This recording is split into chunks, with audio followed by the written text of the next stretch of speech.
बिस्मिल्लाहिर्रहमानिर्रहीम। मेरा नाम मोहम्मद अज़हर अकरम है। मैं इस वक्त DIG एस्टेब्लिशमेंट 2 के ओहदे पर तैनात हूँ IG ऑफ़िस में।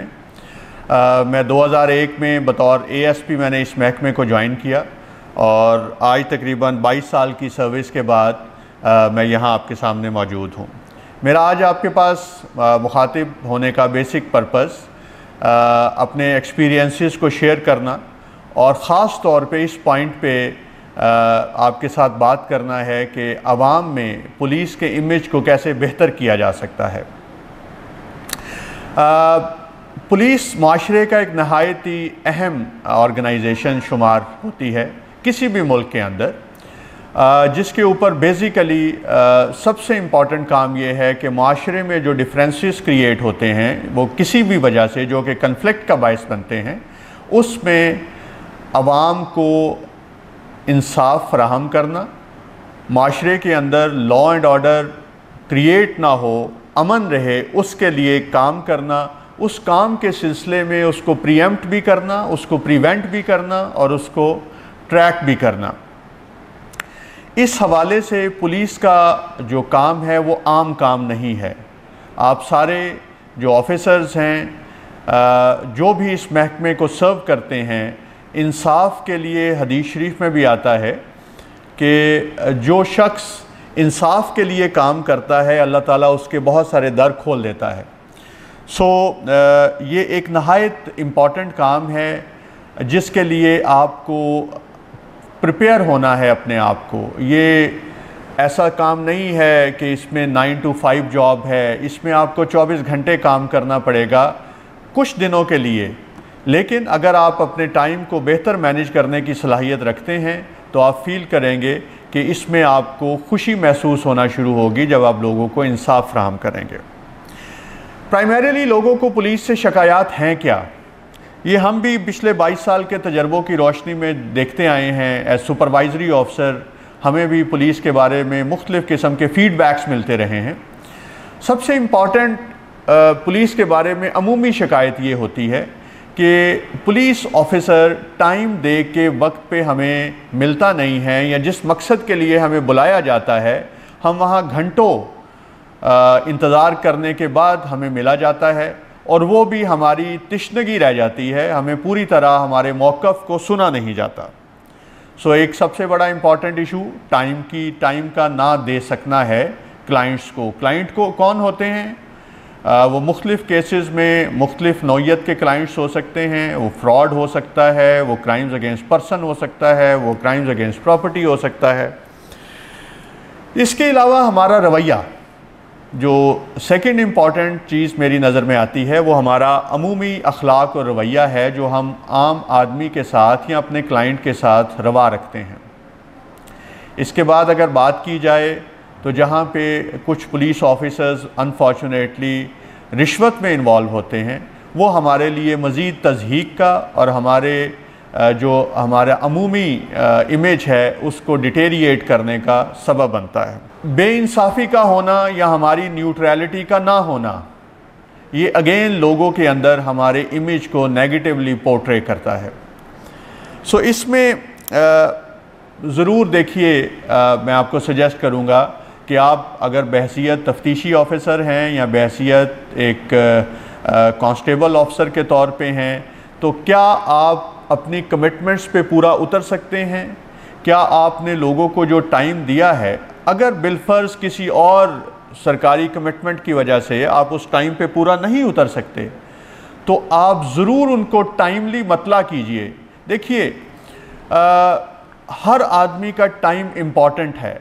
वो आपके पास, आपके थाने में जहां आप बुलाते हैं आता है, तो वो अपना टाइम निकाल के आता है। वो अगर बिजनेसमैन है तो अपनी दुकान बंद करके आएगा, वो अगर सरकारी मुलाजिम है तो अपनी मुलाजमत से छुट्टी लेके आएगा, अपने साथ अपने 4 गवाहान को साथ लाएगा और उन गवाहान को लाने के लिए उसको एक्स्ट्रा एनर्जी अपनी जो है वो काम में लानी पड़ती हैं।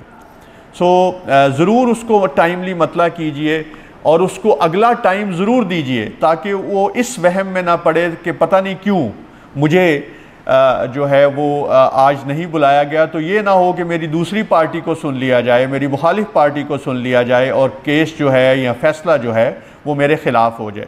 तो ह्यूमन साइकी को समझने की बहुत ज़रूरत है और उसके लिए ज़रूर आप कोशिश कीजिए कि अगर किसी मसरूफ़ियत की वजह से टाइम ना दे पाएँ तो उसकी टाइमली आप बता पाएँ।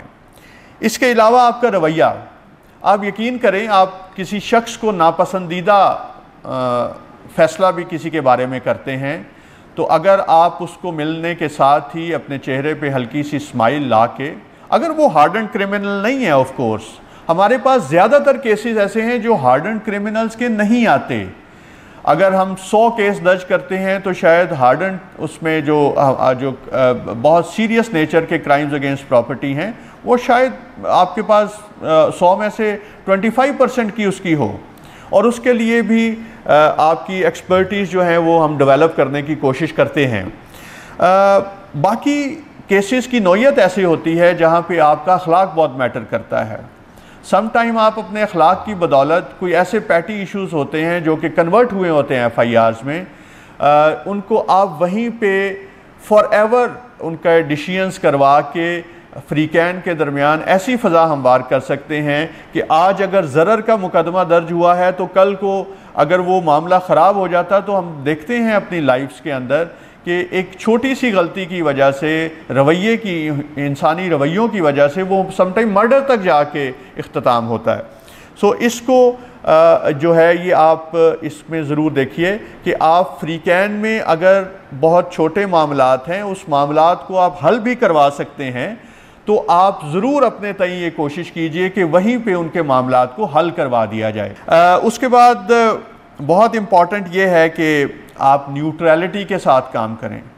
देखें, हर माशरे में एक कंसिडरेबल तफरीक के साथ झूठ की आमेज़िश शामिल बहरकेफ़ होती है। सो ये डिसाइड करना आपका काम है कि जो FIR आपके पास आई है या जहाँ पे आप काम कर रहे हैं उसमें झूठ और सच की आमेज़िश किस तनासुब से है। विक्टिम के साथ हमारी नेचुरल एक सिंपथीज़ होती हैं, लेकिन इसका हरगिज़ ये मतलब नहीं होता कि हम उसको अंधाधुंध उसकी तकलीद करें और हम इवन दो कि उसमें झूठ की आमेज़िश शामिल है, हम दूसरी पार्टी को या जो मुल्ज़िम पार्टी है उसको खाम में हम उसमें इन्वॉल्व करें। सो ये नहायत इम्पॉर्टेंट है कि आपकी बॉडी लैंग्वेज, आपका रवैया, आपका दोनों फ्रीकैन के साथ जो है उनको इकट्ठा करके सुनना, वो ये नुमायां तौर पे ये बता रहा हो कि आप एक न्यूट्रलिटी और इंसाफ के साथ लोगों के मसाइल हल करने में या इस केस को, इस पर्टिकुलर केस को हल करने में आप जो हैं वो काम कर रहे हैं। बहुत सारी शिकायत आती हैं जी, वो हमारी पार्टी के बंदे को तो ज़मीन पे बिठाया हुआ था और दूसरे फरीक के लोगों को देखें जी कुर्सी पे बिठा दिया गया। हमारी पार्टी के तो जी 2 बंदे अंदर आए थे, दूसरे जो हमारा मुखालिफ फरीक था उनके 8 बंदों को अंदर बुला लिया गया। सो ये सारी वो चीज़ें हैं जो कि आपकी न्यूट्रलिटी को क्वेश्चन कर सकती हैं अवाम के अंदर, आपके स्टेक होल्डर्स के अंदर। सो इनका ख्याल रखिए। और इज़्ज़त नफ्स बहुत इम्पॉर्टेंट है। हम सारे इंसान हैं, जिस तरह हम चाहते हैं कि हम जहाँ जाएं या हमारे कोई पेरेंट्स में से कोई जाए या हमारे दोस्त अहबाब में से जाए तो उसको एक ड्यू रिस्पेक्ट मिले, तो वो जब हम ये चाहते हैं तो लामोहला हर आदमी ये चाहता है कि उसको ड्यू रिस्पेक्ट दी जाए। सो उसमें बराए मेहरबानी मेरी आपसे रिक्वेस्ट होएगी कि आप ड्यू रिस्पेक्ट लोगों को ज़रूर दीजिए। आई टेल यू कि आपकी खुशबू जो है वो पुलिस ऑफिसर छुपा हुआ नहीं होता किसी से, वो शीशे के घरों में रहता है और लोगों को जो बाहर जा रहे आ रहे होते हैं उनको पता होता है कि ये पुलिस ऑफिसर कैसा है, कोई बात छुपी नहीं रह सकती। नेक्स्ट नहायत इम्पॉर्टेंट है कि जब हम अपने ज़ाती लालच की वजह से, मैं आई मस्ट से, कि जब हम रिश्वत जैसी लानत में पड़ते हैं। सो देखिए, अगर हम ये कहें कि पुलिस में तनख्वाहें कम हैं तो ऐसा भी नहीं है। मैं आपको पूरे वसूख से कह सकता हूँ कि बाकी महकमों की निस्बत हमारे पे एंड पैकेजेस और जो वेलफेयर के जो बाकी हमारा एक सिस्टम चल रहा होता है पैरेलल, उसमें एज अ होल हमारे पैकेजेस बहुत बेहतर हैं बाकी जॉब्स की निस्बत। आप जब भी भर्ती हुए होंगे आपने मिठाई बांटी होगी। What does it mean? आपके पेरेंट्स खुश हुए होंगे। इसका मतलब यही है कि आप जब वर्दी पहनते हैं तो माशरे में आपको एक इम्तियाज़ी मुकाम हासिल हो जाता है। उस इम्तियाज़ी मुकाम को एक उसकी स्पिरिट ये होनी चाहिए कि आप लोगों के साथ, लोगों से ये ना हो कि ये रिश्वत ले रहा है।